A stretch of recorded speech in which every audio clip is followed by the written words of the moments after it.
तो hello students, a very good evening to everyone. आज हम लोग स्टार्ट करने वाले हैं एक बहुत ही बेहतरीन लेक्चर। सबसे पहले हम आपको बता दें, ये है एनसीईआरटी का पहला सेशन और इस सेशन में हम लोग करने क्या वाले हैं कि हर चैप्टर को बिल्कुल लाइन बाय लाइन पढ़ेंगे। क्योंकि अक्सर होता क्या है कि एनसीईआरटी जब भी हम सभी पढ़ने बैठते हैं, सभी की तो बात ही नहीं करो, कुछ ही लोग जो पढ़ने बैठते हैं उनको बड़ी दिक्कत आती है कि सर एनसीईआरटी की लाइन थोड़ी तो पढ़ते हैं फिर बीच में समझ में नहीं आती। पर मैं आपको बता दूं, अगर आपने आपके सिलेबस की हर एक एनसीईआरटी की लाइन पढ़ ली तो आपका कॉम्पिटिटिव एग्जाम, आपका बोर्ड एग्जाम तो की बात ही मत करो कि वो तो पूरा होना ही होना है बहुत ही बेहतरीन तरीके से। और किस तरीके से एनसीईआरटी को पढ़ के खुद के नोट्स बनाए जाते हैं, शॉर्ट नोट्स कैसे बनाए जाते हैं वो भी आप सीख जाओगे। हम लोग करेंगे क्या, एनसीईआरटी में जो न्यूमेरिकल्स आएंगे इन टेक्स्ट नहीं करेंगे, सिर्फ जो बीच में न्यूमेरिकल सॉल्व होते हैं उनको डिस्कस करेंगे बस। और एनसीईआरटी की एक एक लाइन को डिस्कस करेंगे। तो चलिए बेटा, सबसे पहला चैप्टर है आपकी फिजिकल केमिस्ट्री का पहला चैप्टर, फर्स्ट बुक का भी पहला चैप्टर, जिसका नाम है सॉल्यूशन, चैप्टर नंबर 2। जैसे कि आपको पता है पहला चैप्टर सॉलिड स्टेट था जो कि हट चुका है इस ईयर, तो हम लोग डिस्कस करने वाले हैं सॉल्यूशन के बारे में। तो देखिए एनसीईआरटी क्या कहती है। एनसीईआरटी कहती है कि अगर आप इस यूनिट को पढ़ लेंगे जिसका नाम सॉल्यूशन है, क्या नाम है बेटा, सॉल्यूशन, तो आपको इतनी चीज़ें समझ में आ जाएंगी। उनमें से पहली चीज़ क्या है कि formation of different type of solution. आप बता सकेंगे कैसे कितने टाइप के सॉल्यूशन बन सकते हैं। आप ये भी समझ जाएंगे express concentration of solution in different unit. ये वो टॉपिक्स हैं बेटा, ये वो टॉपिक्स हैं जो हमें इस चैप्टर में डिस्कस करने हैं। मतलब ये क्या है, टॉपिक्स हैं जो इस चैप्टर में हमें डिस्कस करने हैं। बोलो हाँ या ना। क्या पढ़ेंगे कि सॉल्यूशन कैसे बनता है, उनके टाइप्स क्या होते हैं, कंसंट्रेशन ऑफ सॉल्यूशन को कैसे निकाला जाता है अलग अलग यूनिट्स में। अच्छा, हेनरी लॉ और राउट्स लॉ के बारे में पढ़ेंगे, बहुत इंपॉर्टेंट होता है। और आइडियल नॉन आइडियल सॉल्यूशन में क्या डिफरेंस होता है इसके बारे में पढ़ेंगे। हम लोग डेरिवेशन भी पढ़ेंगे कि राउट्स लॉ, हाँ बिल्कुल, एक्सप्लेन डेविएशन, हाँ, कि जो रियल सॉल्यूशन की बात कर रहे हैं, रियल का मतलब आइडियल सॉल्यूशन है, ये राउट्स लॉ से कितना डेविएट करती है ये भी पढ़ेंगे। कॉलिगेटिव प्रॉपर्टी के बारे में पढ़ेंगे और कॉलिगेटिव प्रॉपर्टी का मोलर मास से क्या लेना देना है ये भी हम लोग पढ़ेंगे। और आखिरी में एब नॉर्मल कॉलिगेटिव प्रॉपर्टी। बोलो हाँ या ना। तो बेटा ये वो टॉपिक्स हैं जो इस चैप्टर में हम लोग डिस्कस करने वाले हैं, कोई दिक्कत है ही नहीं। तो अगर आप कभी नोट्स बनाए तो कैसे बनाओगे, बहुत ही शानदार तरीके से। तो कौन कौन से टॉपिक्स हैं, सबसे पहला तो टॉपिक्स बेटा ये आ जाता है आपका, हाँ, सॉल्यूशन के बारे में पढ़ेंगे, सॉल्यूशन का इंट्रोडक्शन। फिर टाइप्स ऑफ सॉल्यूशन, कि सॉल्यूशन के टाइप्स कितने टाइप के होते हैं। फिर बेटा आएगा आपका क्या, concentration of solution, concentration of solution बहुत ही ईजी है। फिर पढ़ेंगे दो लॉ के बारे में, पहला लॉ है हेनरी और दूसरा है आपका राउट्स लॉ। इन लॉ के बारे में पढ़ेंगे, इनमें से दोनों ही लॉ बहुत इंपॉर्टेंट है बिल्कुल। फिर पढ़ेंगे आइडियल और नॉन आइडियल के सॉल्यूशन के बारे में। बोलो हाँ या ना। अरे आया कि नहीं आया, बेहतरीन। मतलब ये टॉपिक्स जो हम बता रहे हैं इस चैप्टर में हमें पढ़ने हैं। और deviation of ideal solution, deviation of non ideal solution. Real solution को नॉन आइडियल सॉल्यूशन बोलते हैं बेटा, क्या बोलते हैं, नॉन आइडियल सॉल्यूशन। पढ़ेंगे चैप्टर में, समझ जाओगे आप, फ्रॉम राउट्स लॉ। अब जो लोग पहली बार ये चैप्टर पढ़ रहे होंगे उनको तो ऐसा लग रहा होगा सर ये क्या बोल रहे हैं आप। फिर पढ़ेंगे कॉलिगेटिव प्रॉपर्टीज़। फिर कॉलिगेटिव प्रॉपर्टीज़ का रिलेशन मोलर मास के साथ वो आप पढ़ेंगे। और लास्ट टॉपिक होगा आपका एब नॉर्मल कॉलिगेटिव प्रॉपर्टी, एब नॉर्मल कॉलिगेटिव प्रॉपर्टी। ये टॉपिक्स हैं जो आपको इस चैप्टर में पढ़ने। बोलो हाँ या ना। क्या इतनी बात सभी को समझ में आई, जोरदार तरीके से सभी यस बोलो अगर बात समझ में आ गई। तो हम लोग स्टार्ट करते हैं चैप्टर को। चलिए मैसेज तो बिल्कुल फुर्ती में करते ही रहा करो, मैसेज मतलब जी, हाँ बिल्कुल बेहतरीन। आयुषी दीदी, ये जो आपने नाम रखा है 3927, ये तो कैदियों का नंबर होता है, पता है आपको, कैदी नंबर 420, कैदी नंबर 3927।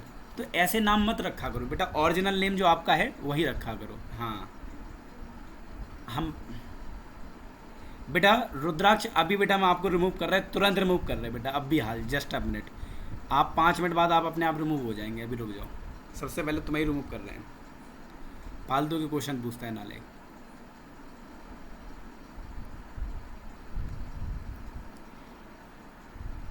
देखो, चलो तो बेटा सबसे पहले डिस्कस करते हैं पहली लाइन।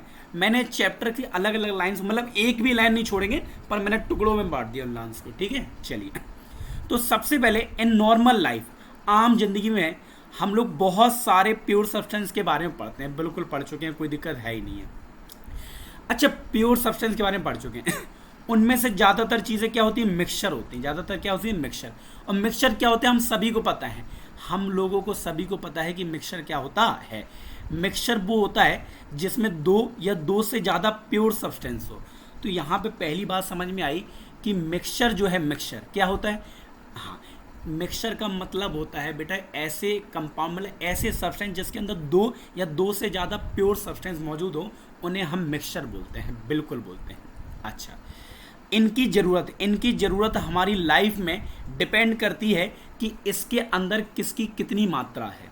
बिग बात याद रखना, सॉल्यूशन के अंदर जो चीज़, जिस चीज़ से सॉल्यूशन बना है, फिर से सुनो, सॉल्यूशन जिन चीज़ों से मिलकर बना हुआ है, हाँ, उनकी कितनी मात्रा है उसमें। जैसे शरबत है, अब शरबत में शक्कर कितना है और पानी कितना है, इस पे भी डिपेंड करता है। अगर शक्कर ज़्यादा होगी तो चाशनी बन जाएगी, शक्कर कम होगी, हाँ मतलब शक्कर की मात्रा रिलेटिवली कम होगी, तो बेटा वो शरबत कहलाएगा। बोलो हाँ या ना। तो कहने का मतलब है, अगर दो चीज़ों से मिलकर सॉल्यूशन बन रहा है तो उनके अंदर उन चीज़ों का अमाउंट कितना है, इस पे भी डिपेंड करता है कि उनका यूज़ कहाँ किया जाएगा। शरबत का यूज़ हम लोग अलग जगह करते हैं और चाशनी का यूज़ अलग जगह करते हैं। रसगुल्ले में शरबत तो थोड़ी ना मिलाते हैं, चाशनी ही मिलाते हैं। मिलाते नहीं मिलाते हैं हमारे यहाँ तो भैया, रसगुल्ले जब बनाए जाते हैं तो उसमें चाशनी ही मिलाई जाती है, शरबत नहीं मिलाया जाता है। तुम लोग यहाँ मिलाया जाता तो कह नहीं सकते। अच्छा, एग्जाम्पल के लिए दिया गया द प्रॉपर्टीज ऑफ ब्रास।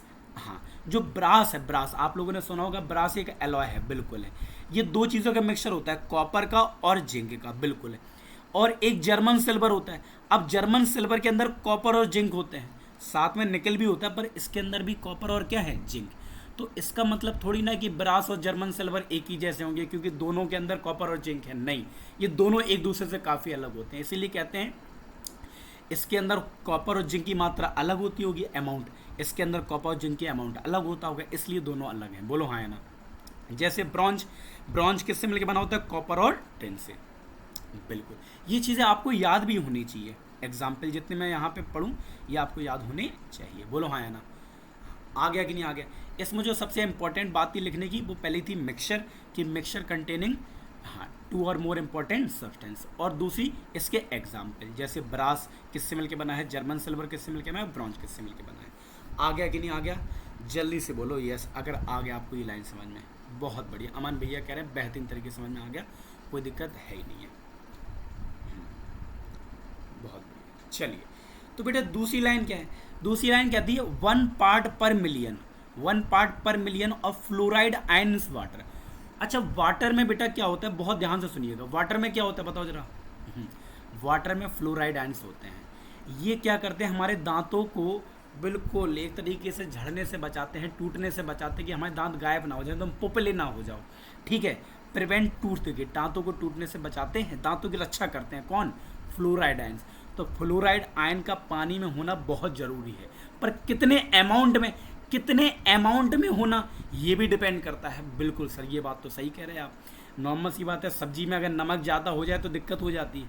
अगर मान लो भैया सब्जी में नमक अच्छा होगा तो सब्जी बेहतरीन बनेगी, थोड़ा सा भी ज़्यादा हो गया तो बेटा बेहतरीन मज़ा ही आ जाता है।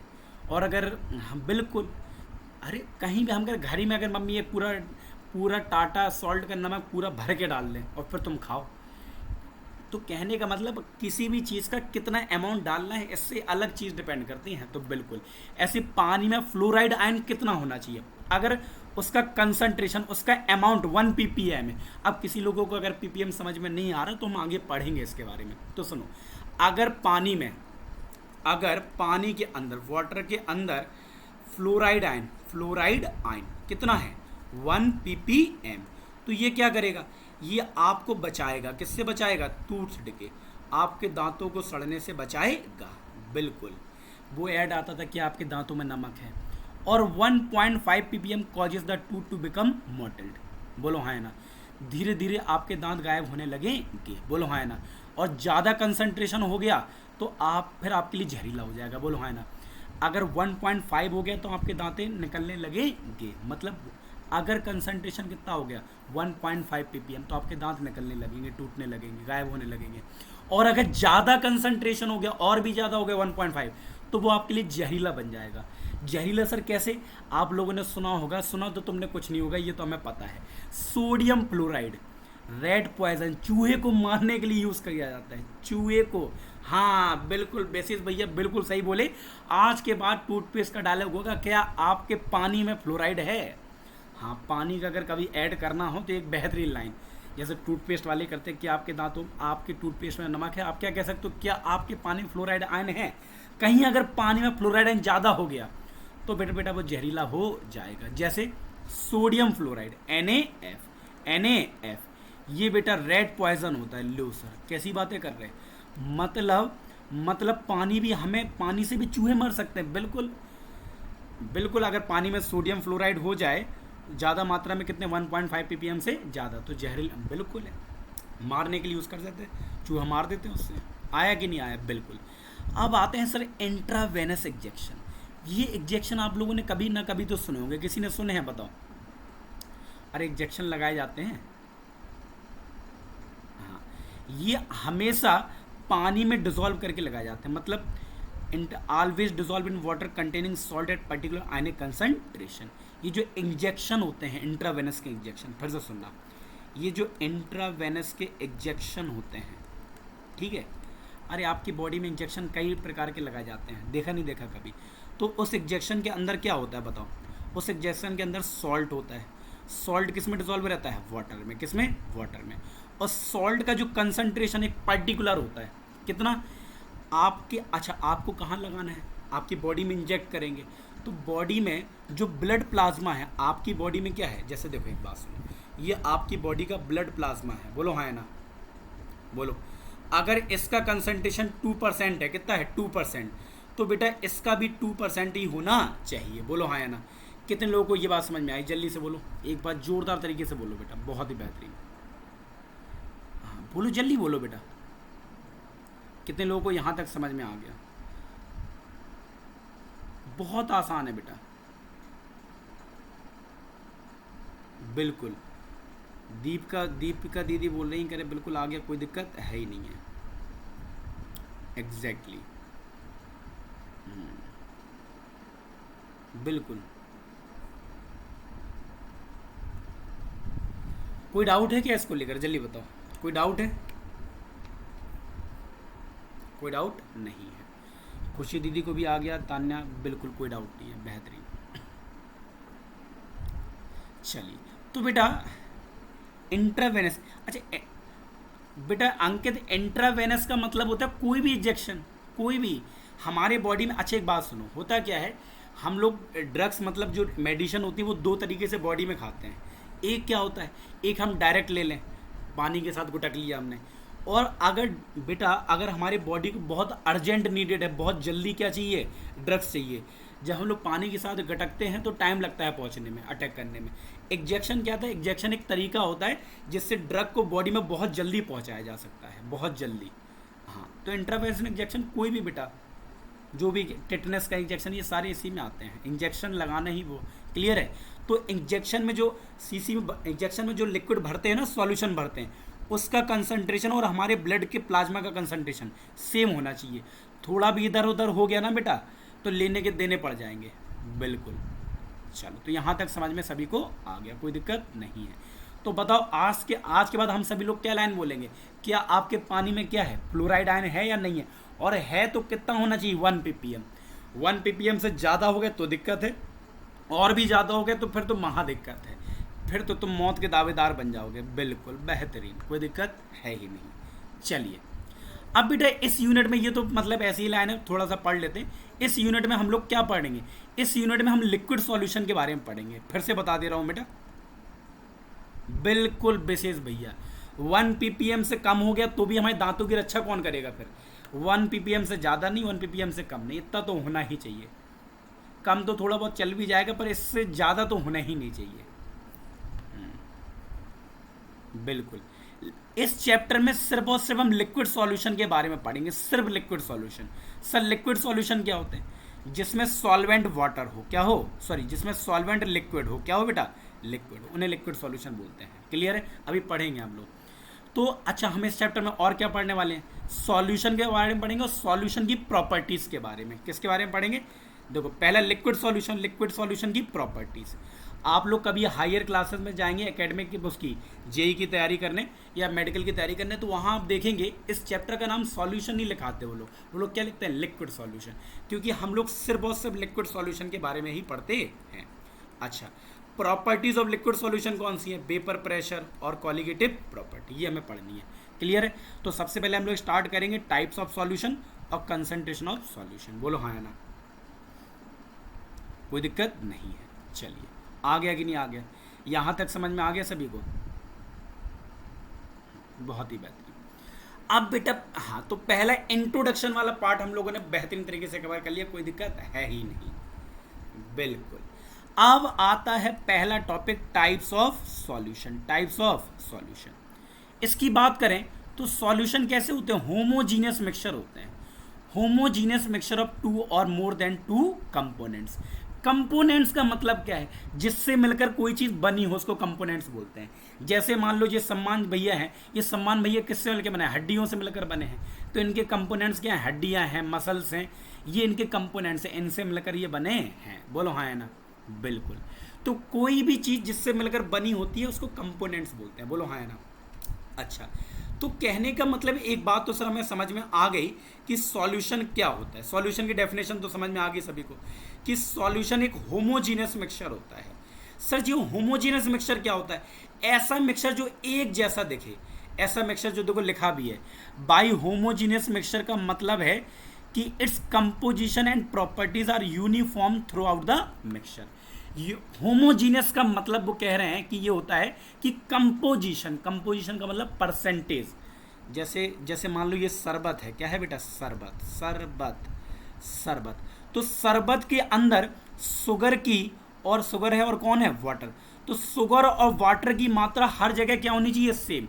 चाहे आप ऊपर से शरबत निकाल लो, चाहे आप नीचे से शरबत निकाल लो, इस डब्बे में से कहीं से भी आप शरबत निकालोगे पर शुगर और वाटर का जो परसेंटेज रहेगा वो क्या रहेगा, सेम रहेगा। बोलो हाँ या ना। बेटा सॉल्यूशन को ही मिक्सचर बोलते हैं। सॉल्यूशन एक टाइप का क्या है, मिक्सचर है। बोलो हाँ या ना। आप सॉल्यूशन एक्चुअली में है क्या, मिक्सचर के अंदर ही आता है। मिक्सचर दो टाइप के होते हैं, मिक्सचर दो टाइप के होते हैं, एक होमोजीनियस और हेट्रोजीनियस। होमोजीनियस मिक्सचर को ही हम लोग सॉल्यूशन बोलते हैं। बोलो हाँ या ना, आ गया कि नहीं आ गया, बिल्कुल। तो बेटा हम लोगों को समझ में आ गया सॉल्यूशन एक होमोजीनियस मिक्सचर। और होमोजीनियस का मिक्सचर का मतलब होता है जिसके अंदर प्रॉपर्टी हर जगह सेम रहे, पूरे सॉल्यूशन की प्रॉपर्टी, पूरे सॉल्यूशन के अंदर जो भी चीज़ मौजूद है उनका परसेंटेज, उनका अमाउंट सेम रहना चाहिए, बिल्कुल।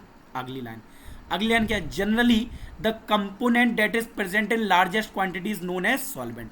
देखो जनरली शब्द लिखा है, जनरली का मतलब होता है हमेशा नहीं, कभी कभी। ये क्या, जो कंपोनेंट, जो चीज़ ज़्यादा मात्रा में प्रेजेंट हो उसे क्या बोलते हैं, सॉल्वेंट, पर जनरली बोला है। और सॉल्वेंट क्या होता है, सॉल्वेंट वो होता है जो फिजिकल स्टेट डिटरमाइन करता है। मतलब जो स्टेट, जो फिजिकल स्टेट सॉल्वेंट की होगी वही सॉल्यूशन की होगी। कहने का मतलब बेटा जैसे शुगर प्लस वाटर को मिलाएंगे तो क्या बनेगा बेटा, शरबत बनेगा, बिल्कुल बनेगा सर, कोई दिक्कत है ही नहीं है। शुगर की फिजिकल स्टेट क्या है, सॉलिड। वाटर की फिजिकल स्टेट लिक्विड। शरबत कौन सी स्टेट में होता है, लिक्विड। तो बताओ इसमें वाटर ही डिसाइड कर रहा है कि सॉल्यूशन कैसा बनेगा। तो बताओ जिस स्टेट में वाटर है उसी स्टेट में क्या बन रहा है, शरबत। तो जो कंपोनेंट ये डिसाइड करेगी सॉल्यूशन कैसा बनेगा उसी को क्या बोलते हैं, सॉल्वेंट। बोलो हाँ ना, आ गया कि नहीं आ गया। मतलब जो फिजिकल स्टेट सॉल्वेंट की होगी वही सॉल्यूशन की होगी, बिल्कुल। अच्छा, और वन और more component present in the solution, ऐसा अच्छा, ऐसी चीज जो सॉल्यूशन में एक या एक से ज्यादा हो उसे हम लोग क्या बोलते हैं बेटा, सॉल्यूट बोलते हैं। सॉल्वेंट को छोड़ के मान लो किसी सॉल्यूशन में 3 कंपोनेंट हैं, बोलो हाँ है ना, हाँ, उनमें से एक सॉल्वेंट है, बाकी जो दो चीजें मौजूद है वो दोनों के दोनों क्या कहलाएंगे, सॉल्यूट कहलाएंगे। अच्छा, वो कह रहे हैं कि इस चैप्टर में सिर्फ हमें बाइनरी सॉल्यूशन के बारे में पढ़ना है। बाइनरी सॉल्यूशन का मतलब भी लिखा है उन्होंने। बाइनरी सॉल्यूशन का मतलब वो है जो दो चीज़ों से मिलकर बने हो, दो मतलब जिसके अंदर 2 कंपोनेंट हों। मतलब वैसे तो हम लोगों ने क्या पढ़ रखा है कि सॉल्यूशन दो चीज़ों से मिलकर बना होता है, सॉल्यूट और सॉल्वेंट। बिल्कुल, हाँ, सॉल्यूट एक या एक से ज़्यादा भी हो सकते हैं, पर सॉल्वेंट ऑलवेज वन। तो कह रहे हैं कि हम इस चैप्टर में सिर्फ उन्हीं सॉल्यूशन के बारे में पढ़ेंगे जिसमें एक सॉल्यूट और एक सॉल्वेंट, बोलो हाँ ना, एक सॉल्यूट एक सॉल्वेंट होगा, मतलब बाइनरी सॉल्यूशन में एक सॉल्यूट होता है और एक सॉल्वेंट होता है, बोलो हाँ ना। आ गया कि नहीं आ गया? अरे आ गया भैया कि नहीं आ गया? बेहतरीन, कोई दिक्कत है ही नहीं। अब आते हैं टाइप्स ऑफ सॉल्यूशन। अच्छा एक बात पूछें तुम लोगों से, पढ़े लिखे तो ही तुम लोग, इस बात को मानते हो कि नहीं मानते हो? बताओ पहले। सौम्या दीदी कह रही हैं कि पढ़ी लिखी हैं, कोई दिक्कत है ही नहीं है। जल्दी से बताओ कितने लोग मानते हैं इस बात को कि पढ़े लिखे हैं आप?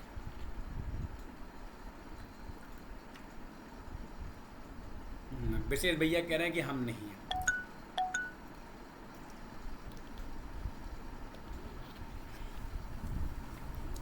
जी बेटा, जितने जी पढ़े लिखे नहीं है इनका ब्याह थोड़ी ना होने वाला है, ये सब कुंवारे रहेंगे, सब के सब। हाँ, बिल्कुल बिल्कुल। अरे नालायक, इतने दिन से पढ़ा रहे, अब तो पढ़ लिख गए होगे थोड़ा बहुत। देखो, थोड़ा बहुत तो मान ही सकते थे। चलो देखो यहाँ पे कोई दिक्कत ना है। अब क्या होता है बेटा? अब तो चिड़िया चुग गई खेत, अब कुछ नहीं होता। देखो यहाँ पे बेटा, अब तो कहोगे ही।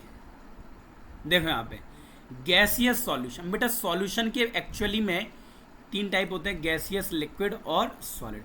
पर अगर पेपर में पूछा जाए कि सॉल्यूशन के कितने टाइप होते हैं तो आप लिखोगे 9 टाइप होते हैं, बोलो हाँ है ना। पहला gas gas, liquid gas, solid gas, gas liquid, liquid liquid, solid liquid, gas solid. हाँ, ये 9 टाइप के सॉल्यूशन होते हैं, बोलो हाँ है ना। आ गया कि नहीं आ गया? तो टोटली 9 टाइप के होते हैं। अगर पेपर में कभी पूछा जाए how many types of solution, 9। इनमें से हमें पढ़ना कौन सा है? हमारे सिलेबस में सिर्फ कौन सा है? लिक्विड।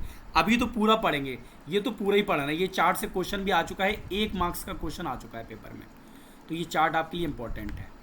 चलिए आ जाए। अगर सॉल्वेंट गैस है तो गैसियस सॉल्यूशन, अगर सॉल्वेंट लिक्विड है तो लिक्विड सॉल्यूशन, अगर सॉल्वेंट सॉलिड है तो सॉलिड सॉल्यूशन। देखो गैस को गैस में मिला रहे हैं, example mixture of oxygen and nitrogen gas. आपको पता होगा एयर में ऑक्सीजन और नाइट्रोजन दोनों ही मौजूद रहती हैं, क्या आपको कभी अलग अलग दिखती? नहीं दिखती। तो ये किसका मिक्सचर है? गैस का ही मिक्सचर है, बिल्कुल। हाँ, दूसरा क्लोरोफॉर्म मिक्स कर रहे हैं नाइट्रोजन गैस में, तो क्लोरोफॉर्म की स्टेट होती है लिक्विड। नाइट्रोजन कौन सी स्टेट में होता है? गैस में। तो लिक्विड को किस में मिला रहे हैं? गैस में मिला रहे हैं, बोलो हाँ है ना। कैम्फर, कैम्फर माने कपूर। कपूर हम सभी को पता है सॉलिड स्टेट में होता है। कैम्फर को अगर नाइट्रोजन गैस में मिलाएं तो बेटा ये कौन सा सॉल्यूशन हो जाएगा? सॉलिड गैस, जिसमें कैम्फर हमारा सॉल्यूट हो जाएगा और नाइट्रोजन गैस सॉल्वेंट हो जाएगी। चलिए गैस एंड लिक्विड। हाँ, ऑक्सीजन को किस में ला रहे हैं? पानी में। तो ऑक्सीजन कौन सी स्टेट में होता है? गैसियस में, पानी लिक्विड में, बोलो हाँ है ना। तो पेपर में क्वेश्चन कैसे आता है ये भी दिमाग में आता है। पेपर में क्वेश्चन आ जाएगा right the example of gas liquid solution, तो आपको ये एग्जाम्पल लिखना होगा, बोलो हाँ या ना। अभी तक जितने पेपर में क्वेश्चन आया वो तो इसी प्रकार से क्वेश्चन आया कि ऐसे आ जाए कि right the example of solid liquid solution, तो आपको लिखना पड़ेगा glucose dissolve in water. Glucose solid state में होता है, वाटर लिक्विड में। इथेनॉल डिजॉल्व इन वाटर, तो एथेनॉल तो समझते ही हो शराब, इसी को हम लोग अपनी मातृभाषा में या मतलब कहते हैं शुद्ध भाषा में, देसी भाषा में पैग बोलते हैं। जब एल्कोहल को पानी मिलाते हैं तो पैग बन जाता है, बेहतरीन। हाँ, दारू भी बोलते हैं कुछ लोग, बिल्कुल। गैस इन सॉलिड, गैस को जब सॉलिड में मिलाते हैं, जैसे हाइड्रोजन गैस है, पैलेडियम एक मेटल है तो ये सॉलिड स्टेट में होता है। तो हाइड्रोजन को जब हम पैलेडियम पे के सरफेस पे मिलाते हैं, हाँ, तो उसको क्या बोलते हैं बेटा? Gas in solid. अमलगम और मरकरी विथ सोडियम, मरकरी एक मेटल होता है जो लिक्विड स्टेट में होता है, सोडियम सॉलिड। बेटा मरकरी के साथ किसी भी मेटल को मिलाते हैं तो उस मिक्सचर को अमलगम बोलते हैं, इस वजह से यहाँ वर्ड अमलगम यूज़ किया गया है, ठीक है। मरकरी के साथ मान लो हम इसको मिलाते विशेष भैया को, तो विशेष का नाम क्या हो जाएगा? विशेष अमलगम, बोलो हाँ है ना। तो विशेष अमलगम मतलब दो चीज़ों से मिलकर बना है, विशेष से और अमलगम, सॉरी मरकरी से। जो भी चीज़ मरकरी के साथ मिल जाए उसे हम अमलगम बोलने लगते हैं, उस मिक्सचर को अमलगम बोलते हैं। अच्छा, solid and solid, copper dissolve in gold. आ गया कि नहीं आ गया? अच्छा, सॉल्यूशन नहीं होगा तो क्या होगा बेटा? बवाल होगा क्या है? बिल्कुल। देखो यहाँ पे सॉलिड को सॉलिड में आ रहा है, copper dissolve in gold. Gold जितने भी आते हैं प्योर कहाँ आते हैं, उसमें कॉपर तो मिल ही रहता है, जिससे गोल्ड हार्ड हो जाता है। चलिए, तो यहाँ से बेटा जो क्वेश्चन आएगा वो 1 मार्क्स का आ भी चुका है, तो इम्पोर्टेंट पार्ट है। चलिए, अब आ जाते हैं अगला part, expressing concentration of solution. बिल्कुल कोई दिक्कत है ही नहीं है। अब पढ़ते हैं कंपोजिशन। बेटा एक बात याद रखना, कंपोजिशन का मतलब क्या होता है। कंपोजिशन ऑफ सॉल्यूशन, ये वर्ड आपको इस चैप्टर में बहुत बार मिलने वाला है, बच्चे कंफ्यूज भी हो जाते हैं। मतलब सॉल्यूशन के अंदर कौन कौन सी चीज़ें हैं, उनकी कितनी परसेंटेज है, परसेंटेज अमाउंट की बात कर रहा है। कंपोजिशन का मतलब होता है अमाउंट, कि जितनी भी चीज़ें हैं उनका अमाउंट क्या है, अमाउंट क्या है। कंपोजिशन का मतलब एक तरीके से अमाउंट कह सकते हैं।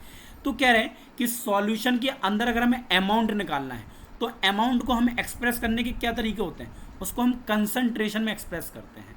तो कंसंट्रेशन हमें क्या बताता है कि सॉल्यूशन के अंदर कोई भी चीज़ कितने अमाउंट में है। बिल्कुल। और पहले के ज़माने में ये कैसे बताई जाती थी, क्वालिटेटिवली और क्वांटिटेटिवली। बहुत ध्यान से सुनना बेटा, सॉल्यूशन जो है, सॉल्यूशन का जो अमाउंट है, क्या बेटा, अमाउंट क्या है, अमाउंट को किसके में कैसे रिप्रेजेंट करते हैं, कंसंट्रेशन के टर्म में। किसके टर्म में, कंसंट्रेशन। बोलो हाँ है ना। जब भी मैं कंसंट्रेशन वर्ड करूं उसका मतलब हम क्या बता रहे हैं, अमाउंट बता रहे हैं। किसका अमाउंट बता रहे हैं, सॉल्यूट का या सॉल्वेंट का। बोलो हाँ है ना। अब कंसंट्रेशन को रिप्रेजेंट करने के 2 तरीके हैं, एक है क्वालिटेटिवली, क्या है बेटा, क्वालिटेटिवली, ये बहुत पुराना तरीका है, और एक है क्वांटिटेटिवली, क्वांटिटेटिवली। बोलो हाँ है ना, बेहतरीन। तो बेटा क्वालिटेटिवली क्या होता है, क्वालिटेटिवली हमें जो पता था, देखो क्वालिटेटिवली से कह सकते हैं we can say that the solution is dilute. Qualitatively का मतलब या तो सॉल्यूशन डाइल्यूट होगा और या तो सॉल्यूशन क्या होगा, कंसंट्रेटेड। तो लिखा है qualitatively we can say that that solution is dilute, या तो सॉल्यूशन डाइल्यूट होगा या इट इज़ कंसंट्रेटेड। सही, ये डाइल्यूट और कंसंट्रेटेड का मतलब है, डाइल्यूट के ऊपर तो एक गाना ही बनाता है, ब्लू है पानी पानी, मतलब आज relatively very small quantity of solute, मतलब सॉल्यूट की मात्रा बहुत कम होगी। मतलब एक हौदिया में पानी भरा है और उसमें तुमने 1 चम्मच शुगर मिला दी, तो बताओ पानी की मात्रा ज़्यादा या शुगर की मात्रा ज़्यादा। बिल्कुल सर, पानी की मात्रा ज़्यादा। जब पानी की मतलब सॉल्वेंट की मात्रा बहुत ज़्यादा हो और सॉल्यूट बहुत कम हो तो उस सॉल्यूशन को डाइल्यूट बोलते हैं। बोलो हाँ है ना। तो इससे ये नहीं पता। अच्छा, जैसे एक बात बता रहा हूँ, अगर जैसे मान लो, हाँ बिल्कुल तुम अच्छा चाशनी और तुम शरबत को देख के तो बता ही सकते हो कि किसमें शुगर की मात्रा ज़्यादा है। सर बिल्कुल बता सकते हैं। तो तुम इनमें तुम आंखों देख के तुम ये बता सकते हो ये सॉल्यूशन डाइल्यूट है, ये कंसंट्रेटेड, पर तुम ये नहीं बता सकते इसके अंदर कितना अमाउंट है। मतलब हम सॉल्यूशन को क्वालिटेटिवली तो बता सकते हैं कि सॉल्यूशन डाइल्यूट है, कंसंट्रेशन कैसे बता सकते हैं, देख के ही बता सकते हैं। बिल्कुल, सॉल्यूशन को देख के बता देंगे ये डाइल्यूट है और ये कंसंट्रेटेड है। बोलो हाँ है ना। जैसे दूध को देख के बता देते इसमें कितना पानी है, ये बता सकते हैं कि इसमें इस दूध में ज़्यादा पानी है, इस दूध में क्या है, कम पानी है, पर ये नहीं बता सकते कि उस दूध में कितना पानी है, ये बता नहीं सकते। बोलो हाँ है ना। चलो, तो बेटा डाइल्यूट का मतलब होता है जिसमें सॉल्यूट की मात्रा बहुत कम हो, और कंसंट्रेटेड मतलब गाढ़ा मतलब जिसमें सॉल्यूट की मात्रा बहुत ज़्यादा हो। पर इन रियल लाइफ, आम जिंदगी में हम लोग ये डिस्क्रिप्शन कभी भी बहुत ज़्यादा कन्फ्यूज़न क्रिएट कर देता है, इसलिए हमें एक दूसरे टर्म की ज़रूरत थी। तो हम क्या करते हैं, सॉल्यूशन के कंसंट्रेशन को या सॉल्यूशन के अमाउंट को क्वांटिटेटिव तरीके से बताते हैं। किस तरीके से, क्वांटिटेटिव तरीके से। बोलो हाँ है ना। अरे आया कि नहीं आया। मतलब सॉल्यूशन का अगर अमाउंट बताना है तो हम क्वांटिटेटिवली बताएंगे। क्वांटिटेटिवली मतलब यहाँ नाम से ही क्लियर है, क्वांटिटेटिवली मतलब क्वांटिटी बताएंगे। ये हमें एग्जैक्ट क्वांटिटी बताता है किसी सॉल्यूशन के अंदर सॉल्यूट का कितनी क्वांटिटी और सॉल्वेंट की कितनी क्वांटिटी है। बोलो हाँ है ना। अरे आया कि नहीं आया, आ गया बेटा, बेहतरीन, कोई दिक्कत है ही नहीं। डन डना डन डन। चलिए बेटा, देयर आर सेवरल, अगला टॉपिक है देयर आर सेवरल वे, बहुत सारे तरीके हैं जिससे हम कंसंट्रेशन का मतलब होता है अमाउंट। अच्छा एक बात बहुत ध्यान से सुनना, जब भी मैं कंसंट्रेशन ऑफ सॉल्यूशन बोलूं तो इसका मतलब हाँ अमाउंट ऑफ सॉल्यूट की बात कर रहे हैं, इस बात को ध्यान रखना। जब भी हम बोल रहे हैं कि सॉल्यूशन का कंसंट्रेशन बताओ तो इसका मतलब हम सॉल्यूट के अमाउंट की बात कर रहे हैं, सॉल्वेंट के अमाउंट की बात नहीं कर रहे हैं, इस बात को ध्यान रखना। क्लियर है? फिर से सुनना, अगर हम कंसंट्रेशन ऑफ सॉल्यूशन बोल रहे हैं तो इसका मतलब है कि हम सॉल्यूट के अमाउंट की बात कर रहे हैं।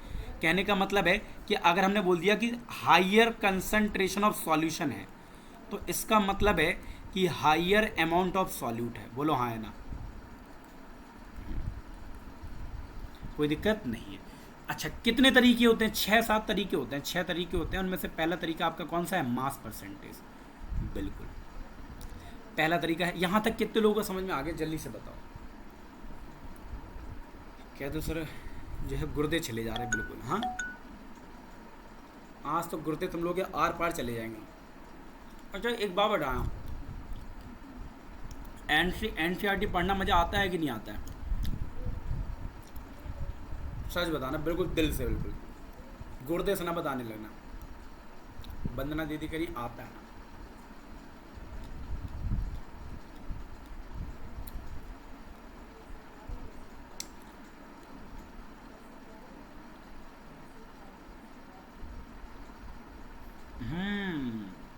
बेशक भैया कह रहे हैं कि आपके मुखमंडल, बिल्कुल बड़ी संस्कृत आ रही है इसे। हाँ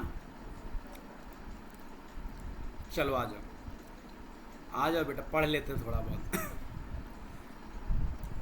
हाँ बेटा हिंदी है जी, खतरनाक हिंदी है जी, इसको हम संस्कृत बोल देते हैं कभी कभी। मुखमंडल, जो हिंदी समझ ना आए उसे संस्कृत बोल दिया जाता है। पहले लोग संस्कृति बोलते थे बहुत, मतलब अलग ही कहानी थी पहले, क्या ही कहें, ज्ञानी लोग थे पहले। चलो बेटा आ जाओ। If a solution is describe by 10%, आप सुनो, सॉरी पहले तो आज पढ़ कर रहे हैं हम लोग। मास परसेंटेज एक तरीका है बेटा। तो पहला तरीका तो परसेंटेज है। पहला तरीका क्या है? परसेंटेज। और परसेंटेज के 3 टाइप होते हैं, मास परसेंटेज, और दूसरा वॉल्यूम परसेंटेज, और तीसरा मास वॉल्यूम परसेंटेज। बोलो हाँ है ना? तो उनमें से पहला परसेंटेज पढ़ रहे हैं मास परसेंटेज। और मास परसेंटेज का मतलब इसको डिनोट करते हैं W/W से। मतलब इसके फॉर्मूले में ऊपर भी वेट होगा और नीचे भी वेट होगा। बोलो हाँ है ना? ऊपर भी वेट और नीचे भी वेट, मतलब ऊपर भी मास होगा फॉर्मूले में और नीचे भी मास होगा। तो मास परसेंटेज किसी भी कंपोनेंट, कंपोनेंट का मतलब है यहाँ पे सॉल्यूशन का कंपोनेंट। सॉल्यूशन के कौन से, कोई बता सकता है? सॉल्यूशन में कितने कंपोनेंट होते हैं? कितने टाइप के कंपोनेंट होते हैं? जल्दी बताओ। सॉल्यूशन में कितने टाइप के कंपोनेंट होते हैं? 2। बिल्कुल। तो यहाँ पे बोल रहे हैं कि मास percentage of a component. Component का मतलब कौन कौन से होते हैं? कोई बता सकता है कौन कौन से होते हैं? बिल्कुल सभी लोग सही बोल रहे हैं, 2 टाइप के होते हैं। बिल्कुल कौन कौन से होते हैं? बहुत बढ़िया। विशेष भैया कह रहे हैं सॉल्यूट एंड सॉल्वेंट, अमोल भैया भी सॉल्यूट सॉल्वेंट की बात कर रहे हैं। बिल्कुल 2 टाइप। तो यहाँ हम बात कर रहे हैं मास percentage of a component. Component का मतलब है सॉल्यूट भी हो सकता और सॉल्वेंट भी हो सकता। किसी का भी मास परसेंटेज हम लोग निकाल सकते हैं। कैसे निकालेंगे? Mass of the component in the solution. जिसका मास परसेंटेज निकालना हो उसका मास ऊपर रखना है और नीचे हमेशा total mass of the solution रखना है। और सॉल्यूशन का मास या तो गिवन होगा, नहीं तो सॉल्यूट और सॉल्वेंट के मास को ऐड कर देना, निकल आएगा। और 100 का मल्टीप्लाई करना है क्योंकि परसेंटेज निकाल रहे हो। बोलो हाँ है ना? कहने का मतलब है ऊपर उसका मास रखना है जिसका परसेंटेज हमें निकालना है और नीचे हमेशा सॉल्यूशन का। बोलो हाँ है ना? बेहतरीन। तो इन्होंने एक एग्जाम्पल दिया है कि अगर किसी सॉल्यूशन की परसेंटेज मान लो, हाँ वो अभी क्वेश्चन भी करेंगे, अगर किसी सॉल्यूशन की 10, ये लिखा है 10% glucose in water by mass, तो ये क्या दी गई? मास परसेंटेज दी गई। तो इसका मतलब क्या होता है? इसका मतलब है कि भैया कि 10 ग्राम जो है ग्लूकोज वो डिजॉल्व है 90 ग्राम वाटर में या 100 ग्राम सॉल्यूशन में। बोलो हाँ ना? 10%, 10%, फिर से सुनना मेरी बात, 10%, क्या 10% of glucose in water by mass. इसका मतलब क्या है? इसका मतलब है कि जो 10 ग्राम ग्लूकोज है उसको हमने 100 ग्राम सॉल्यूशन मिलाया, या कह दो 90 ग्राम पानी में मिलाया हुआ है। आ गया कि नहीं आ गया? अगर मान लो 20% बाई मास हो, 20% माई मास हो किसका? ग्लूकोज इन वाटर, तो इसका मतलब क्या होगा? कोई बता सकता है?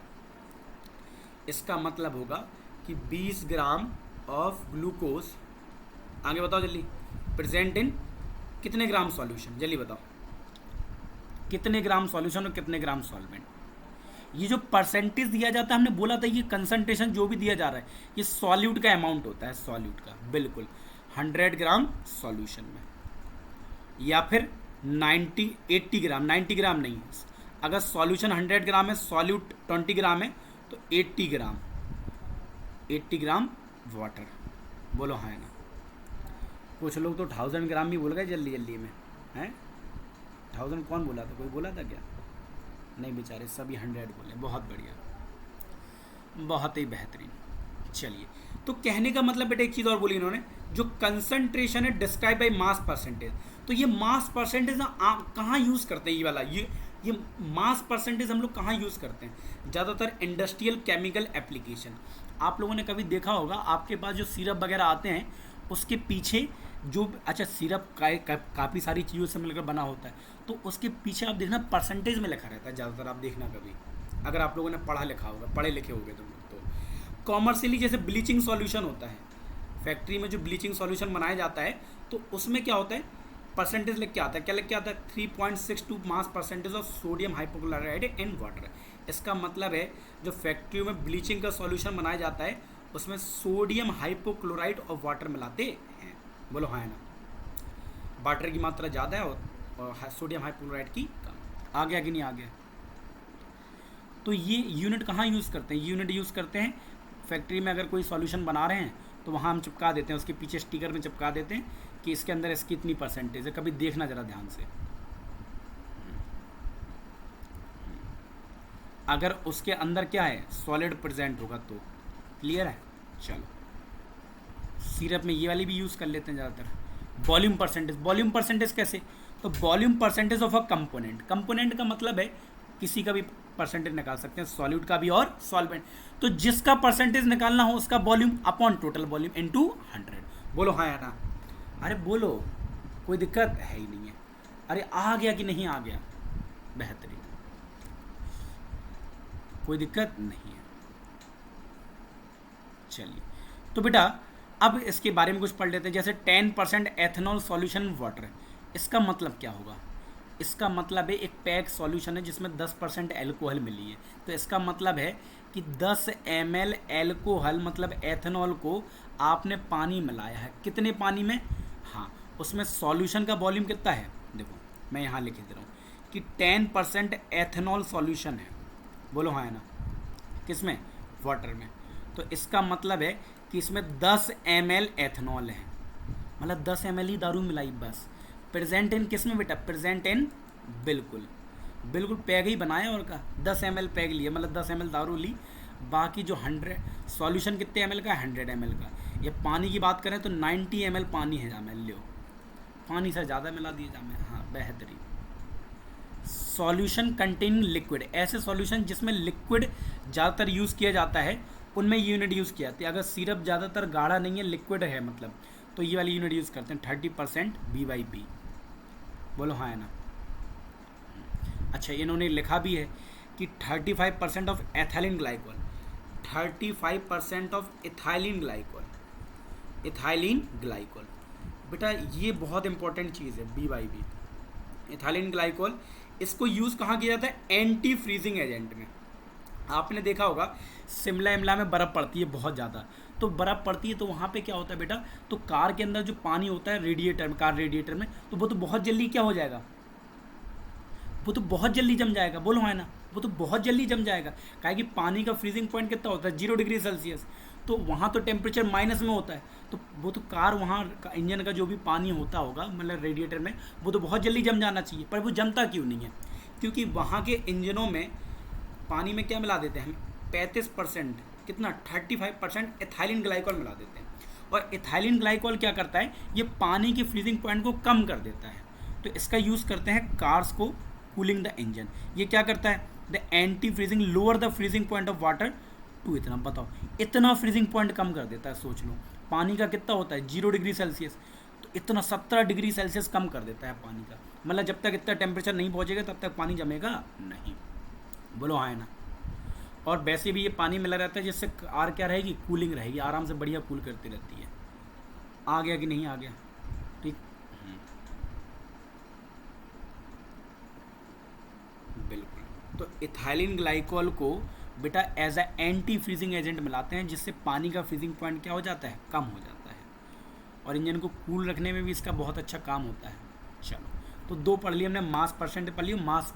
हाँ, अगली है बेटा मास वॉल्यूम परसेंटेज। अच्छा एक बात बताओ, इसमें भी क्लियर होगा, अगर मास वॉल्यूम परसेंटेज हमें किसी भी कंपोनेंट का, चाहे वो सॉल्यूट हो चाहे, तो क्या होगा, ऊपर मास होगा और नीचे क्या होगा, वॉल्यूम होगा। मास किसका, जिसका हमें निकालना है, मान लो जिस भी कंपोनेंट का निकालना हो, सॉल्यूट का होगा तो सॉल्यूट, और नीचे हमेशा क्या होगा, सॉल्यूशन, और मल्टीप्लाई में 100, तो वही लिखा है। ये यूनिट ज़्यादातर मेडिसिन फील्ड में की जाती है, मेडिसिन और फार्मेसी में। ज़्यादातर जो सिरप होते हैं, सिरप जो होते हैं उसमें क्या होता है, सॉलिड चीज़ को लिक्विड में लाते हैं, बोलो हाँ है ना। तो उसमें ज़्यादातर ये यूनिट आप देखना, आज आपके घर में अगर एक आध सिरप रखा हो तो उसको पीछे देखना ज़रा कि किस में लिखा है। आप देखना दवाइयों में भी लिखा रहता है, दवाइयाँ जो आती हैं उनमें भी लिखा रहता है, परसेंटेज में लिख देते हैं कभी कभी, देखना कभी एग्जैक्ट ग्राम नहीं लिखते कि इतने ग्राम मौजूद है, वो ये परसेंटेज लिखते हैं। बोलो आ गया कि नहीं आ गया। तो बहुत बेहतरीन। तो अगर मान लो ये लिखा है 10% मास वॉल्यूम, तो बता सकते हो इसका मतलब क्या होगा। इसका मतलब होगा कि 10 ग्राम सॉल्यूट प्रेजेंट है 100 ml सॉल्यूशन में, बोलो हाँ है ना। चलिए, तो इतनी बात कितने लोगों को समझ में आ गई, जल्दी से बताओ। अरे आ गई कि नहीं आ गई।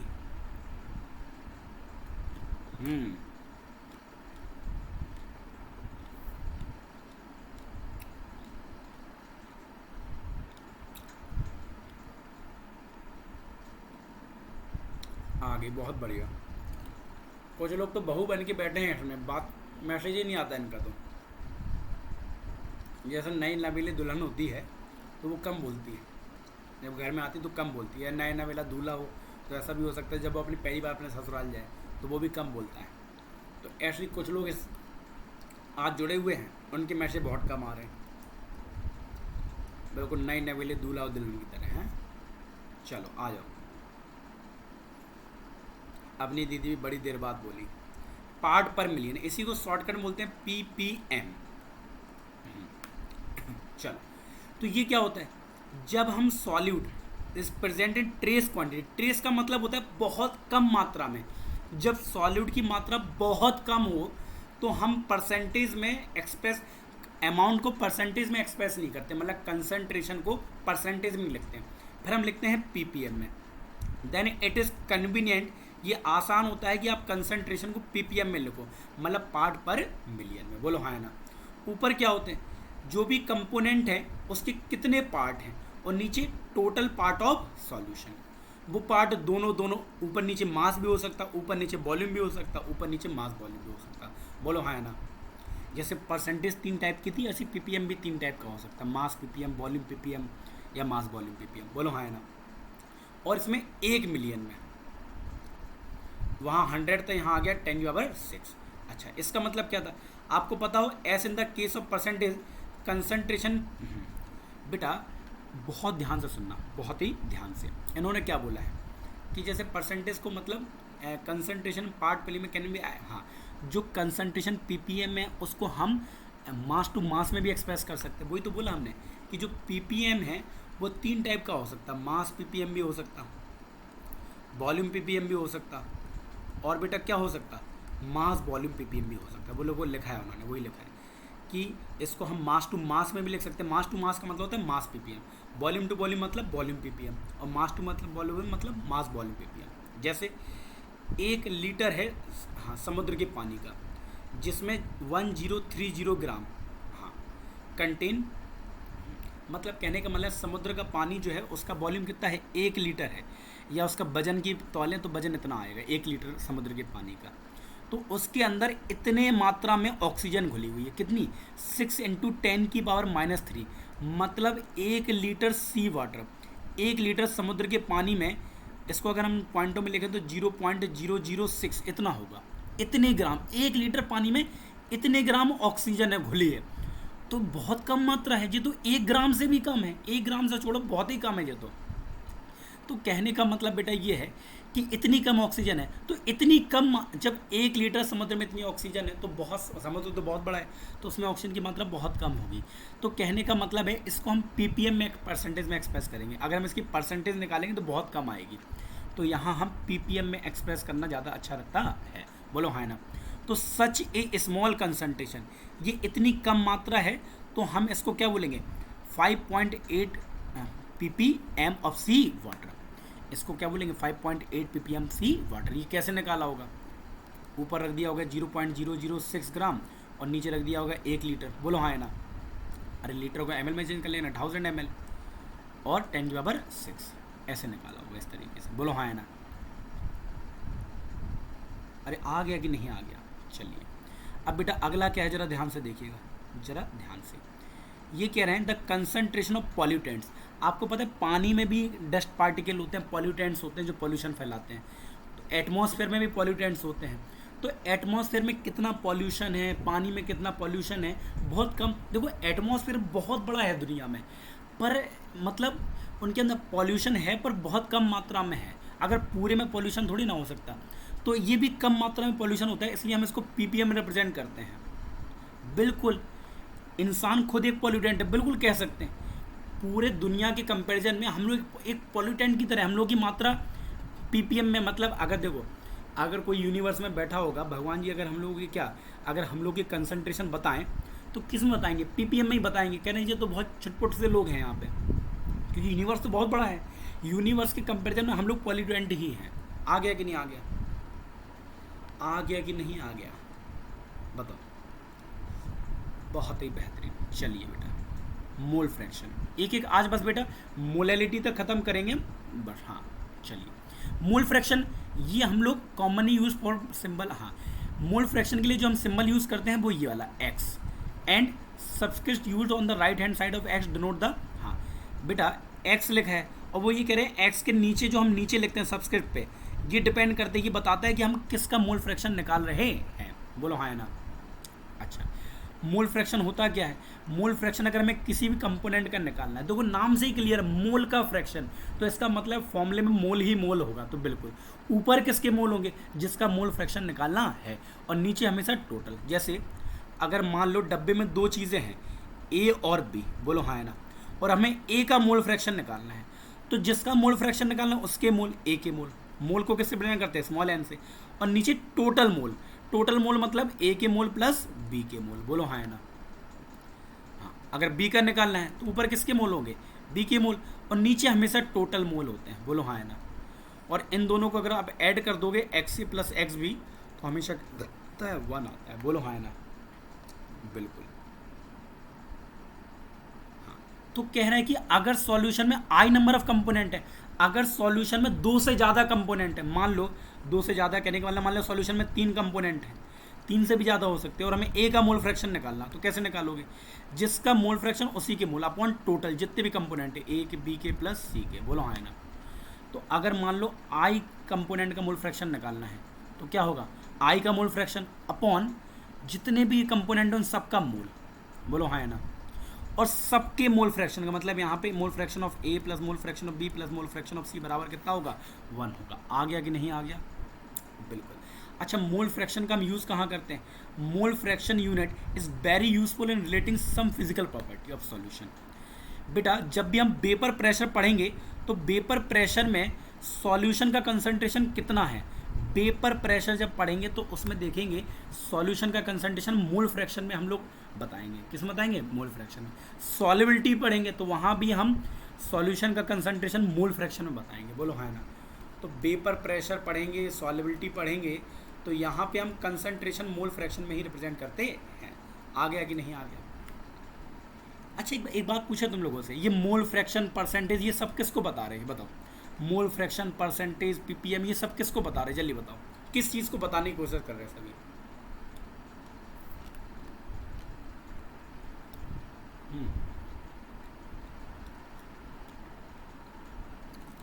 कंसंट्रेशन, कंसंट्रेशन का दूसरा नाम क्या होता है, और कंसंट्रेशन का मतलब क्या होता है,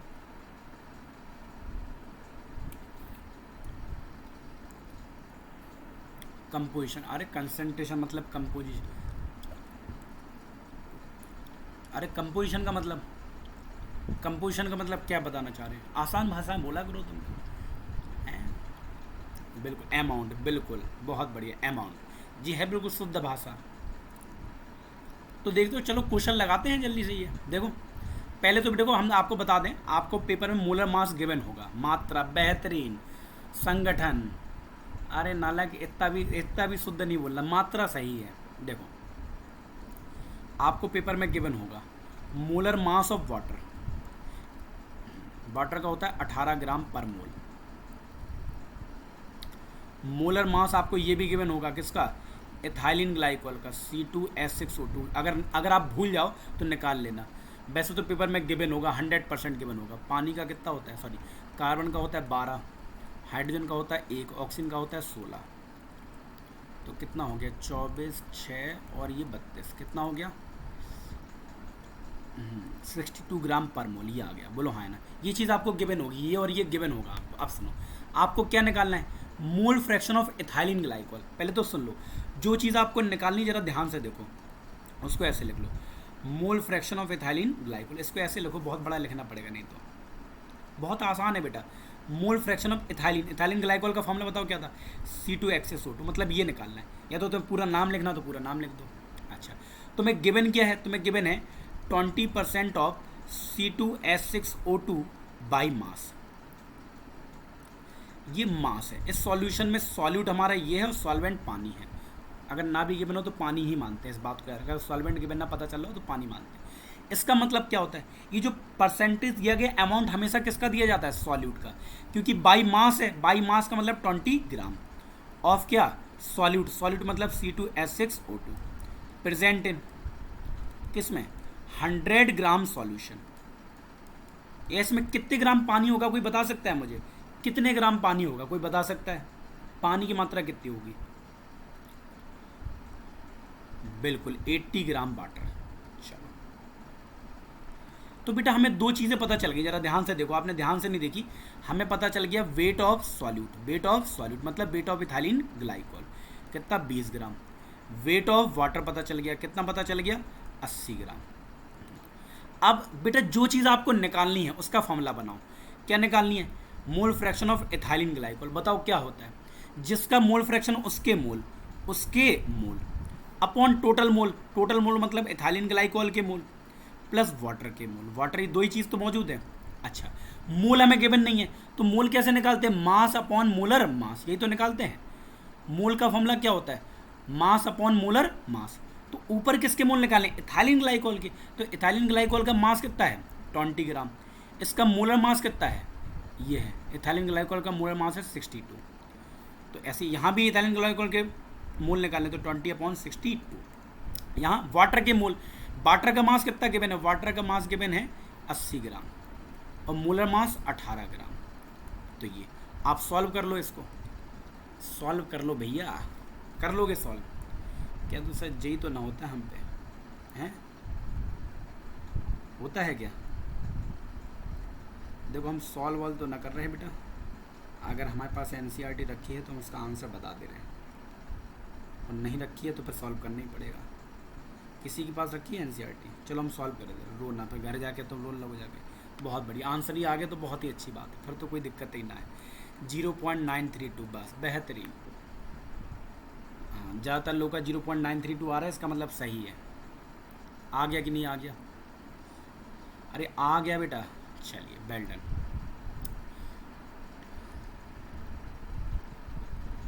मोलैरिटी, बेटा मोलैरिटी क्या होती है, मोलैरिटी को डिनोट करते हैं कैपिटल एम से। सर बहुत ही बेहतरीन। मोलैरिटी क्या बताती है, डिफाइन करती है number of mole of solute dissolve in 1 litre. अच्छा 1 लीटर, बेटा याद रखना 1 लीटर बोलो या 1 डेसीमीटर क्यूब बोलो, बात एक ही होती है, हमने बताया था आपको। तो 1 लीटर या 1 डेसीमीटर क्यूबिक डेसी मतलब decimetre cube of solution. Clear है, बिल्कुल। तो मोलैरिटी हमें क्या बताती है कि कितने मोल ऑफ सॉल्यूट 1 लीटर में डिजॉल्व है। तो बताओ मोलैरिटी बराबर क्या है, mole of solute upon volume of solution. मतलब इसको ऐसे लिख सकते हैं, मोल को स्मॉल एन से of solute upon volume of solution. और क्योंकि ये लीटर में बोल रहे हैं तो लीटर में, अगर मिली लीटर में होगा तो 1000 में मल्टीप्लाई। याद रखना एन का फॉर्मूला, बेटा याद रखना एन का फॉर्मूला क्या होता है, W अपॉन एम। तो मोलैरिटी का एक फॉर्मूला हम और बना सकते हैं, पेपर में तो एक ही गिवन है बुक वालों ने, पर एक और हो सकता है, बताओ क्या, W upon M into B. W किसका, सॉल्यूट का, M किसका, सॉल्यूट का, और वॉल्यूम सॉल्यूशन। अगर ये लीटर में है तो ठीक है, ml में होगा तो 1000 का। BMW, बेहतरीन, BMW। हाँ, जी वाली BMW अफोर्ड कर सकते हो तुम लोग, सिर्फ जी वाली। बाकी तो BMW अगर भविष्य में चाहा तो अफोर्ड कर लोगे, अभी तो तुम लोग यही वाली BMW अफोर्ड कर सकते हैं, बिल्कुल। अच्छा, कभी कभी पेपर वाले नाराज़ हो जाते हैं, अगर मान लो कोई एग्जाम में बीवी से नाराज़ हो, बहुत ही ज़्यादा, मतलब लड़ा, मतलब बहुत ही ज़्यादा नाराज़ हो, मतलब तो बेटा वॉल्यूम भी गिवन नहीं देगा वो तुम्हें एग्जाम में, फिर तो तुम्हें मतलब बिल्कुल ही क्वेश्चन को और बढ़ा देगा। तो क्या करेगा, वॉल्यूम नहीं देगा तो वॉल्यूम की जगह क्या दे सकता है, बिल्कुल सर, वॉल्यूम की जगह डेंसिटी दे सकता है, क्योंकि हमें पता है डेंसिटी बराबर मास अपॉन वॉल्यूम होता है। तो वॉल्यूम बराबर हो जाएगा mass upon density, mass upon density. ये मास किसका होगा, सॉल्यूशन का, डेंसिटी किसकी होगी, सॉल्यूशन की। अगर डेंसिटी ग्राम पर ml में है तो 1000 का मल्टीप्लाई करना होगा, अगर ये ग्राम पर ml में है, सॉरी ml। कोई दिक्कत है नहीं है। तो ये दोनों फॉर्मूले हो गए मोलरिटी के, एक और एक ही, एक तो आपने देख ही लिया, आ गया कि नहीं आ गया। अच्छा बेटा जरा ध्यान से देखो, 0.25 मोल पर लीटर। अच्छा, यूनिट क्या होती है इसकी, मोल पर लीटर, या फिर हम कैपिटल एम भी लिख सकते हैं यूनिट में। तो अगर पेपर में कभी लिख के आ जाए, इसका मतलब क्या होगा, इसका मतलब वो कह रहे हैं 0.25 मोल पर लीटर सॉल्यूशन ऑफ NaOH है। तो इसका मतलब क्या होगा, इसका मतलब है कि 0.25 मोल ऑफ NaOH, जो भी कंसंट्रेशन दिया जाता है ये किसका होता है, सॉल्यूट का, has been dissolve in 1 litre किसमें, सॉल्यूशन में, 1 लीटर सॉल्यूशन में। बोलो हाँ है ना, आ गया कि नहीं आ गया। अच्छा बताओ, अगर हम लिख दें 3 मोलर NaOH, बताओ सॉल्यूशन है, तो इसका मतलब इसमें कितने मोल है सॉल्यूट के, जल्दी बताओ, इसका मतलब क्या होगा, जल्दी बताओ तुम पहले, इसका मतलब बताओ पूरा लिख के, कोई भी बताते मुझे, तब तक तुम बताओ, तब तक हम कुछ खा पी लेते हैं, हमारे लिए खाना पीना तो ज़रूरी है, तुम्हें तो सब लिखना है, हमें तो बोलना भी है।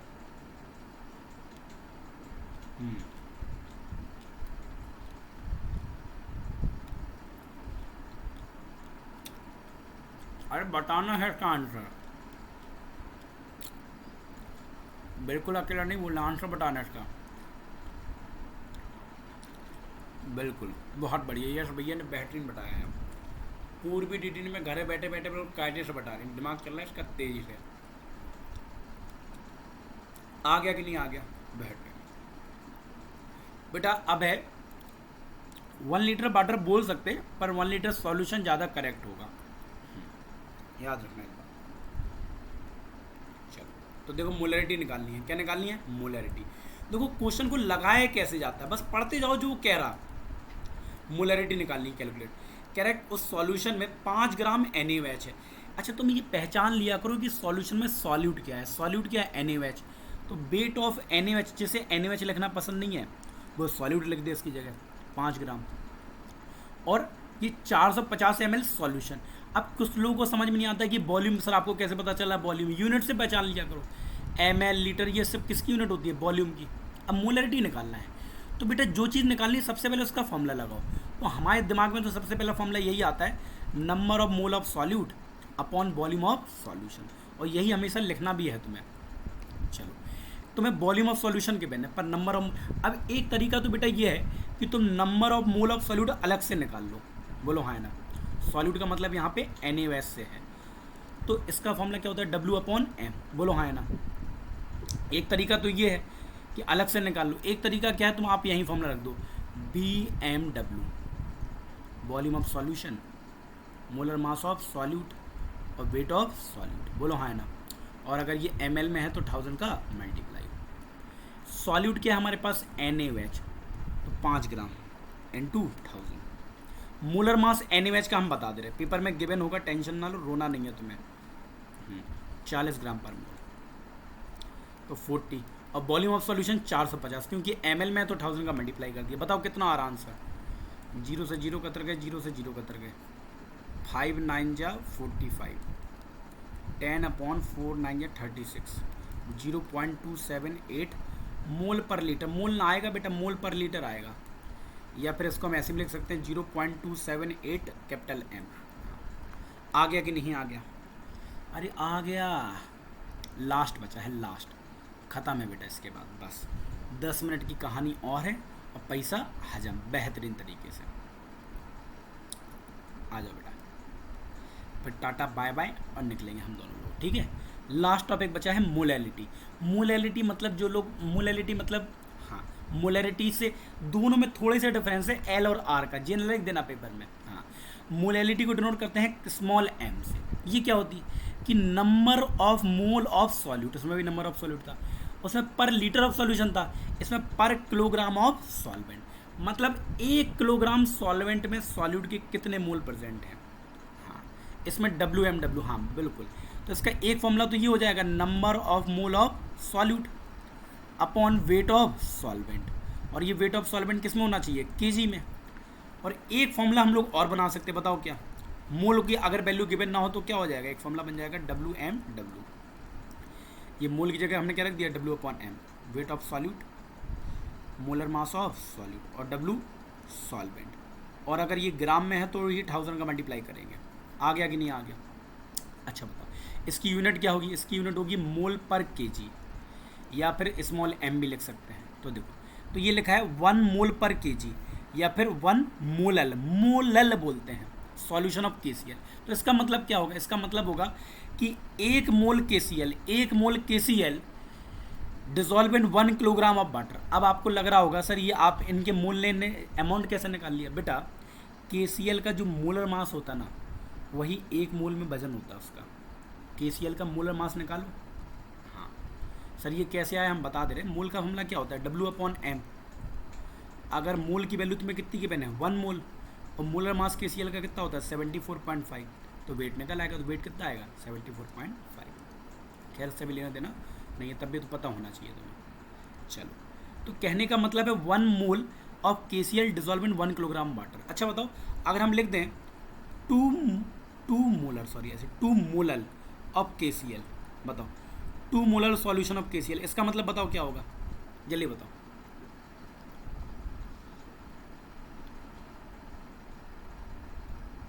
बहुत बेहतरीन, बहुत बेटा गलत बोल गए, सम्मान गलत बोल गए, थोड़ा सा गलत बोल गए, जल्दी में यही। अब वैसे भैया आप भी गलत बोल गए, बहुत बढ़िया,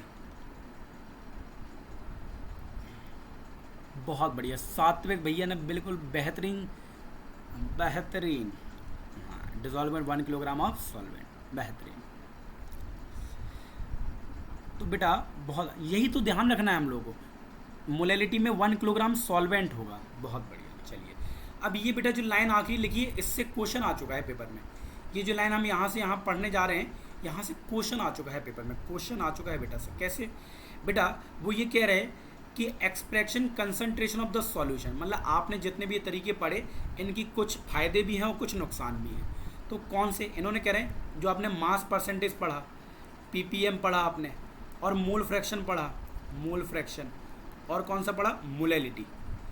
ये जो आपने पढ़े, ये जो हम 4 लिख रहे हैं, ये टेम्परेचर पर डिपेंड नहीं करते हैं, does not depend on temperature. Does not, independent का मतलब होता है डिपेंड ना करें, does not depend on temperature, मतलब अगर हम टेम्परेचर चेंज करेंगे तो ये चारों चेंज नहीं होंगे। दिस इज बिकॉज, क्योंकि इनके फॉर्मूले में आपने कहीं भी वॉल्यूम नहीं देखा होगा, बोलो हाँ है ना। पर बच्चे कौन कौन से बताओ, वॉल्यूम परसेंटेज बचा, और कौन सा बचा, मास वॉल्यूम परसेंटेज बचा, और बताओ कौन सा बचा, और बचा बेटा कौन सा, हाँ और बचा आपका बिल्कुल मोलैरिटी बचा। ये जो बच्चे हैं ये टेम्परेचर पर डिपेंड करते हैं। तो क्यों, क्योंकि बेटा जब हम टेम्परेचर में चेंज करते हैं, टेम्परेचर चेंज करेंगे तो वॉल्यूम में चेंज आता है, मास में चेंज नहीं आता है। इन चारों में कहीं भी वॉल्यूम नहीं था, तो टेम्परेचर चेंज करने पर मास तो चेंज होगा नहीं, तो मास चेंज नहीं होगी तो इन चारों में से कोई चेंज नहीं होगा, इनकी वैल्यू में कोई चेंज नहीं आएगा। पर टेम्परेचर चेंज करने पर वॉल्यूम में चेंज आ जाता है। इन चारों में क्या था, इन तीनों में वॉल्यूम था, तो टेम्परेचर चेंज करने पर वॉल्यूम चेंज होता है, वॉल्यूम चेंज करने पर बेटा क्या, वॉल्यूम परसेंटेज चेंज हो जाएगा, ये सब चेंज हो। पेपर में एक बार क्वेश्चन आया था कि मोलैरिटी टेम्परेचर पर डिपेंड करती है कि नहीं करती, बिल्कुल करती है, क्योंकि टेम्परेचर चेंज करते हैं तो मोलैरिटी के वॉल्यूम चेंज होता है, वॉल्यूम चेंज होगा तो मोलैरिटी भी क्या हो जाएगी, चेंज। बोलो हाँ या ना, कितने लोग आ गया। या पेपर में क्वेश्चन आ सकता है कि कौन कौन से कंसंट्रेशन टर्म टेम्परेचर पर डिपेंड करते हैं, तो कोई बता सकता है कितने कंसंट्रेशन टर्म है जो टेम्परेचर पर डिपेंड करते हैं। अभी हाल लिखे मैंने, जल्दी बताओ कितने हैं, कितने कंसंट्रेशन टर्म है जो टेम्परेचर पर डिपेंड करते हैं। बेटा 3 होते हैं, 2 कौन बोल रहा है जी, 2 4 कौन बोल रहा है, 3 होते हैं। 3। कौन कौन से? कौन कौन से? बिल्कुल, बहुत बढ़िया, 3 होते हैं एग्जैक्टली। कौन कौन से होते हैं?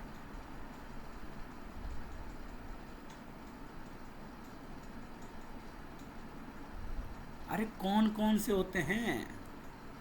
Molarity, volume, mass volume. बहुत बढ़िया, बेहतरीन बेटा। Molarity, volume percentage, mass volume percentage, बेहतरीन। चलिए डन बेटा, देख लो लास्ट क्वेश्चन है आज का। मोलैलिटी निकालनी है, कैलकुलेट मोलैलिटी। ठीक है। 2.5 gram of ethanoic acid in 75 gram of benzene. Ethanoic acid को, तो ये हमारा क्या हो गया? सॉल्यूट, क्योंकि इसको मिला रहे हैं किसमें? बेंजीन में। तो बेंजीन हमारा क्या हो गया? सॉल्वेंट हो गया। बिल्कुल। अच्छा, एथेनोइक एसिड का मतलब होता है CH3COOH। अगर हम देख लेंगे, हमें आप गिवन होगा आपको पेपर में, molar mass of ethanoic acid given होगा आपको।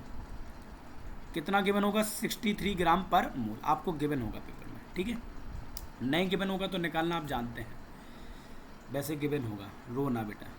चलो, क्या गिवन है? ये सॉल्यूट का मास गिवन है, वेट ऑफ सॉल्यूट लिख दो। और किसी को सॉल्यूट लिखना पसंद नहीं है तो आप एथेनोइक एसिड भी लिख सकते हो यहाँ पे, 2.5 ग्राम। वेट ऑफ बेंजीन, बेंजीन हमारा क्या है? सॉल्वेंट है। कितना है? 75 ग्राम। आप बेंजीन भी लिख सकते हो इसकी जगह। हाँ, तो बेटा आपको क्या निकालनी है? मोलैलिटी निकालनी है। मोलैलिटी का फॉर्मूला वैसे तो बेटा सबसे पहले याद रखना, अगर आपको पेपर में पूरे नंबर चाहिए तो मोलैलिटी का कभी वो वाला WMW वाला फॉर्मूला डायरेक्ट मत लिखना, पहले यही लिखा करो, number of mole of solute upon weight of solvent, क्योंकि वो वाला फॉर्मूला आया तो यहीं से है ना बेटा। चलो, अब लिख सकते हो आप, ये तो रहेगा ही रहेगा। और एन का फॉर्मूला क्या होता है?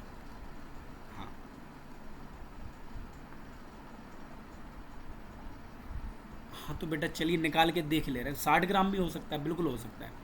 CH3COOH, कार्बन का 12 होता है, हाइड्रोजन 3 × 1 12, ऑक्सीजन 16 × 2 +1, 12 3 15, 12 और 32 + 1 15, और हाँ बेटा 60 ही होगा, बिल्कुल सही कह रहे हो आप लोग, 60 होगा।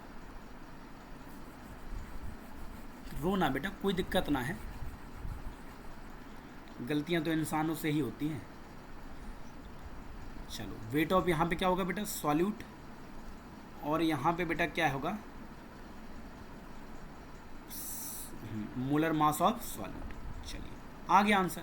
वेट ऑफ सॉल्यूट कितना है? 2.5 ग्राम, मोलर मास 60 और वेट ऑफ सॉल्वेंट 75। बताओ कितना आंसर आ रहा है? और 1000 का मल्टीप्लाई करेंगे, वेट ऑफ सॉल्वेंट किस में है?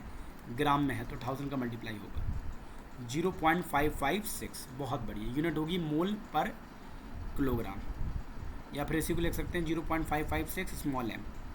कितने लोगों को आ गया बताओ बेटा? तो आज की क्लास यहीं पे ख़त्म होती है। ईमानदारी से बताओ कितने लोगों को मतलब NCERT की ये लाइन एक बार पढ़ना जाके तुम लोग। हाँ, अब नेक्स्ट टॉपिक के, हाँ बिल्कुल नेक्स्ट टॉपिक पे हम बता दे रहे हैं हम आपको क्या कवर कराएंगे। आज के टॉपिक में तो हम लोगों ने कवर कर लिया, बिल्कुल। नेक्स्ट टॉपिक में हम लोग पढ़ेंगे क्या बेटा? ये टॉपिक कवर कर लिया, ये कर लिया, ये कर लिया। नेक्स्ट टॉपिक में हेनरी लॉ कवर करेंगे हम लोग, हेनरी लॉ और सॉल्वेबिलिटी, बिल्कुल। तो बेहतरीन तरीके से, तो बेटा जब ये चैप्टर पढ़ लेंगे ना तुम्हारे गुर्दे में आग लग जाएगी बेहतरीन तरीके से, मतलब मज़े ही आ जाएगा। फिर तुम अगर तुम्हारे कॉन्सेप्ट क्लियर है ना तो हकीकत मानो सब कुछ फिर आसानी से हो जाती है, कोई चीज़ अलग बचती नहीं है। कल बेटा आप लोग की छुट्टी है, कल हम क्लास करेंगे उसकी क्या कहते हैं, हेलोवेरिन एंड हेलोवेरिन की, जितना पढ़ चुके हैं क्लास में उसकी NCERT की क्लास करेंगे कल। ओके बेटा, have a good day to all, take care, good night, good evening and see you soon. जल्द ही मुलाकात करते हैं, और बहुत आराम से सोइए। और आपको हाँ स्वतंत्रता दिवस की एडवांस में बहुत बहुत शुभकामनाएं। बिल्कुल मस्त रहिए, बिल्कुल बेटा। नहीं बेटा कल कोई क्लास नहीं होगी, ऑफलाइन क्लास नहीं होगी, कल छुट्टी होगी। आज़ादी मनाइए कल आप जाके, बिल्कुल।